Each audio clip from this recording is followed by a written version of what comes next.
Most resale deals do not collapse because of price. They collapse because of lack of structure. Resale बाहर से simple लगता है, buyer है, seller है, broker है, लगता है डील हो ही जानी चाहिए। रियलिटी बिल्कुल अलग होती है। सबसे पहला रीज़न होता है सेलर इंटेंट। काफ़ी सेलर्स बोलते हैं दे वांट टू सेल, लेकिन अंदर से वो सिर्फ मार्केट टेस्ट कर रहे होते हैं।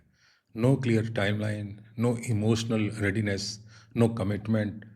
बायर ये चीज़ बहुत जल्दी सेंस कर लेता है, और जब कॉन्फिडेंस ब्रेक होता है डील धीरे धीरे वीक हो जाती है।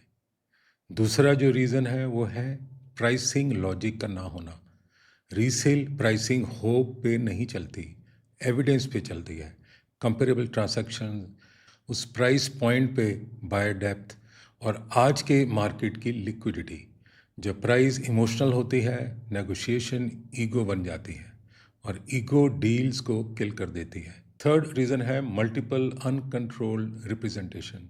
एक ही प्रॉपर्टी, अलग अलग ब्रोकर्स, अलग अलग प्राइसेस, अलग अलग स्टोरीज। बायर कंफ्यूज हो जाता है, ट्रस्ट नहीं बन पाता, और जो सीरियस बायर होता है वो क्वाइटली एग्जिट कर जाता है। रीसेल डील्स अक्सर शोर के साथ नहीं फेल होती, वो साइलेंटली कोलैप्स होती है।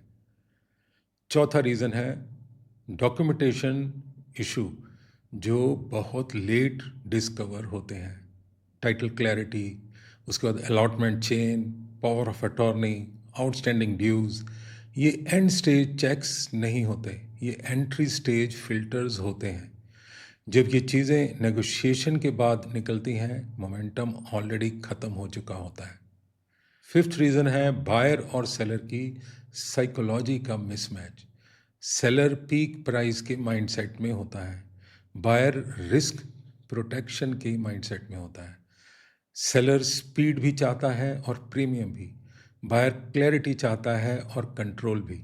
जब इस गैप को बैलेंस करने वाला एडवाइज़र नहीं होता, कन्वर्सेशन डिफेंसिव हो जाती है, और डिफेंसिव कन्वर्सेशंस क्लोज नहीं होती। तो रीसेल डील को एक्चुअली कौन सा फैक्टर होल्ड करता है? No urgency, no pressure, followups नहीं, structure, clear seller mandate, single point representation, logic based pricing, paperwork readiness, और कंट्रोल्ड बायर फिल्टरिंग। रीसेल में फ्रीडम केओस क्रिएट करती है, स्ट्रक्चर आउटकम्स क्रिएट करता है। मोस्ट रीसेल डील्स साइनिंग पे fail नहीं होती, वो बहुत पहले कोलैप्स हो जाती हैं, जब स्ट्रक्चर कभी बिल्ड ही नहीं किया गया होता। Thanks for listening.